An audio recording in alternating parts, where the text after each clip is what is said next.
My name is DiBenedetto. Very proud to be the Superintendent of Schools at Hopatcong Borough. Next to me is Mr. Joseph Piccirillo, who is the Assistant Superintendent of Schools, who started with us over the summer and has dived into our programs heavily. We're here to talk to you about the state of the district. That is a topic of our single issue meeting next week on Thursday night at 7 o'clock in the high school gym, high school cafeteria. We're going to talk a little bit about what we're going to talk about in the hope that we can encourage you to attend and provide input for us. Because the first and foremost agenda item will be to gain parental input on the stuff we're talking about. In the year and almost a half that I've been here, we've done our significant work on ascertaining what our needs are and beginning to do something about those needs. Needs can have been broken down. There are physical needs in our district. There are curricular needs in our district. There are program needs in our district. And we feel very comfortable that we are in an attack phase at this point in correcting or improving or implementing programs that will help our district be recognized as a positive one. And that includes making Hopatcong High School a true comprehensive high school. One of the items that we talked about has to do with career activities. Joe is an expert on CTE programs. He'll give you a little bit of information on what a CTE program is and what we hope to do. So we're not going to spoil the show for you, which is our meeting later next week, but I'll give you a little bit of insight into what a career and technical education program is. So CTE is a program that really gives you a 3-course sequence in a career field. So the requirements are students have to take 3 consecutive years while in high school in a career field. They also have an opportunity to pick up college credits in those courses.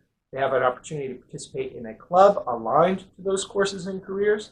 And they have an opportunity for a third-party assessment. So a lot of times that ends up being a industry credential. So an example is we're building a child care CTE program here in the high school. That will have 3 courses within child care. And then they'll be able to get a CDA cert, which allows them to work in a preschool or daycare right out of high school. So that employability skill is going to launch them to make a much higher hourly wage and get into a field and get that job that they wouldn't have that opportunity without. And they're also picking up almost a dozen college credits through the process of going through that path. The child care program, CTE program, was built on an existing program, the Little Chiefs program, as many of you know. And it was a beautiful way in which to build and improve on what was already established. Next week, we will start a construction skills program. It is our feeling that construction skills was an area of need in terms of instruction, and that skills could be vital in assisting students to get employment right out of school. So what's the percentage of kids who do not go on to a 2 or 4-year college? The percent that don't go to a 2 or 4-year college is a little over 60% of our students don't attend. Or I should change that. Over 60% don't attend a 4-year college. Right. And so then we have a split about evenly of that remainder are students that attend 2-year or go directly into the workforce. So we're looking at almost 20% of our kids going into the workforce. That's more than 20% of our students go directly into the workforce. So the construction skills, again, which starts next week with the next new semester, it's an exciting situation for us. There are also significant physical needs in our district. If you're in the community and you're aware of things that have been going on, you know that the Board of Education approved sale of a permanent easement to a company that is operating the cell tower up near the senior center and the fields. That brought the district some significant income over a 2-year period. We received $1 million this year, and we're receiving another $1 million next year. The board will not allow us to use that to sustain the regular budget, and we respect and understand that, but they are letting us use it for new initiatives. So already ordered is a significant improvement and what will be a fitness center in the auxiliary gym at the high school. That is an item that is extremely visible. It's very useful both for instruction and for teams and the community. And that stuff is just starting to be delivered. I am hopeful that by the spring, people will have something to see and utilize in the area of fitness. And that's actually one of our CTE programs that we're looking into is athletic training. You aren't supposed to give that one away. Oh, well, now you know two. I won't tell you the other three. So that's it. I give you two. I gave you two. I don't give you the other three. We will be utilizing that money also for innovation lab at the high school. We'll be using that money to improve science labs in each of our science areas. The culinary room will see improvement. All of this must be approved by the board, and I'm putting forth those plans. But as we speak right now, we are utilizing monies for a construction program. We're utilizing money for the innovation lab at the high school. We're utilizing money for the fitness center, and we're utilizing money for another CTE program. We'll tell you about that next week. That's a biggie. Serving our clientele is one of our major priorities. And one way in which we can serve people is to allow families some relief from the very large cost of sending a child to college if a child wants to go to college. So we have set up concurrent programs for both 2-year and 4-year colleges. We have a situation where we want to make sure that kids have an opportunity to gain college credit while they're in high school. Could you elaborate, sir?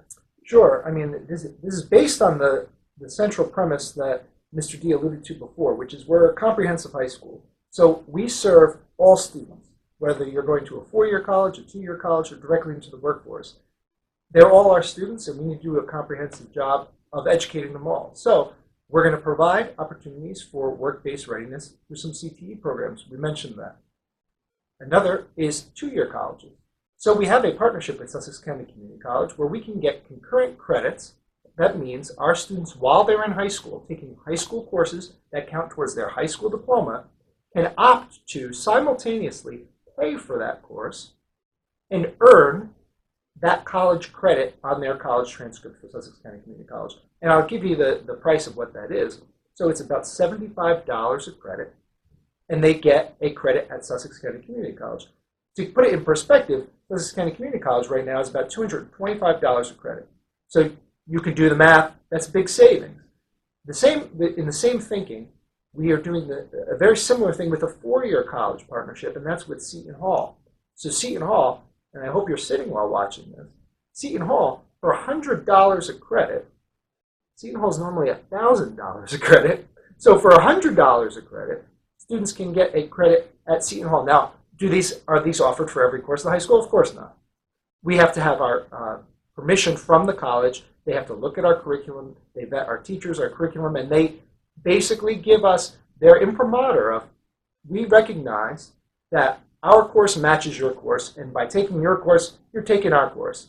So there are select courses that we can do at Seton Hall at the high school, and select courses that we can do at Sussex County Community College. And paired upon that is we will also have Sussex County Community College operating out of our high school. Our high school is essentially going to be a satellite campus for them on select nights during the week. So it will mean something to certain members of our community that might want to take some college courses, but they don't want to schlep all the way out to Newton. Well, now they can do it right here in their backyard. So hopefully that's a good help and a source of education for our community. When does that start, Jeff? It starts next week. Well, very good. So college has come to Hopatcong High School. Very nice. Yes. But sign up through the college. Yeah. I can't sign you up for college. They don't give me that power. We're also dealing with issues that are common difficulties and challenges across the country. We're dealing with social, emotional learning. We're dealing with trauma. We're dealing with kids who come from circumstances that are challenging and thereby affecting the student's ability to do work successfully in school. We have started a program at the middle school where mindfulness and SEL, social emotional learning, is just part of the offering. And we have the teacher there who has a rather open schedule. Kids can be referred to her on an as-needed basis. And that particular program is working quite well to the point where we will have a sister program at the high school next year with the same type of environment, relaxed environment, a place to go when the student is in stress, a place to go when the child is in need of a friendly voice or a friendly ear or perhaps a hug. We believe very strongly that a child who feels safe and secure will learn better than a child who's in a traumatic state. And I've said this publicly. If I had 4 hours to instruct kids on English language arts a day, or the ability to have a counselor available to that child on an as-needed basis, I would take the counselor over the 4 hours because there's a better chance of a child being successful under those circumstances. So that is big for us. Second item, which is very interesting, and it's not a problem or challenge, but it's something that we want to make sure that we make part of our service to our clientele, and that has to do with the cultural changes that are undergoing in our district. Right now, 30% of our population in the high school is Latino, and we have started a cultural club that is run by Mrs. Martinez, who is a very strong role model for Latino girls in terms of her career. We're trying our best to make people comfortable with the idea that you are welcome here. We want you to be part of the process.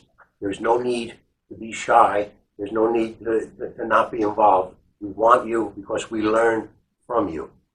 Along with that has been an increase in our English language learners, okay?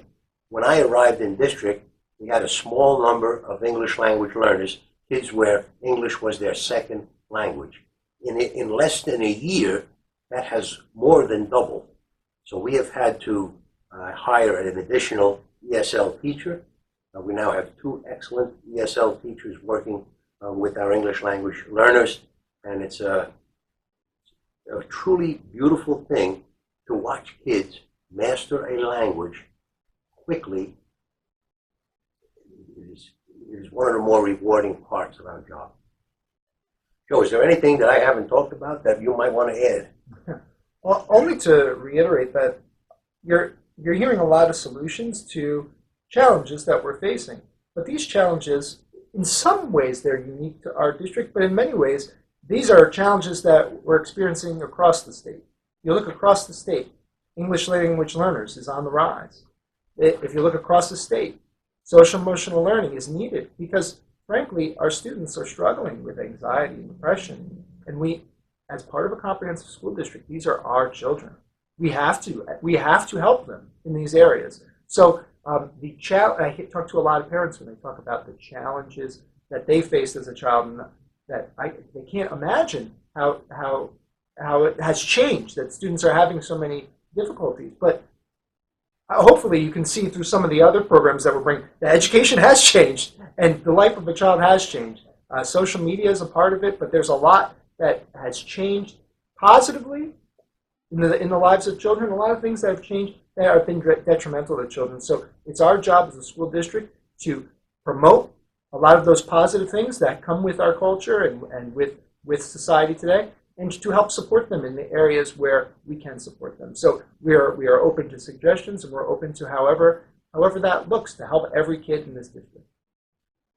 And in closing, I would like to say that the new challenges that we're trying to meet are being implemented amidst a state aid cut of 90% over a 6-year period. So the Hopatcong schools, for example, this year, as we prepare next year's budget, we are losing $880,000 in state aid. That's manageable. A couple of years from now, we will lose $2 million in state aid over a 1-year period. So if you need information to write your congressperson or your assemblyman, let me know, because we will provide it to you, because we need to make sure that the state aid cuts as designed now, either get prolonged or changed, or we're not going to be able to do some of the things we need to do for our students. And politicians are going to be responsible for some bad stuff. They don't help us. Thank you. So we need you to come out on Thursday. Thursday is a meeting that we're having. It's going to be in the high school cafeteria. It starts at 7. We have a lot of ideas. Hopefully you've seen that we have a lot of ideas. But we don't claim to know everything. We need your input. You are the folks that are with your children all day, all weekend. You know your children. You know what they need. And we need to have your voice as a part of this process to help build the future programs and the scope of the district. We have some exciting things you heard about. You heard about some of these programs. But there's a ton we didn't even tell you. So don't be left out in the dark. We have an app. I won't even tell you more, but we have an app. There's a lot to talk about. We need your input. Please come out.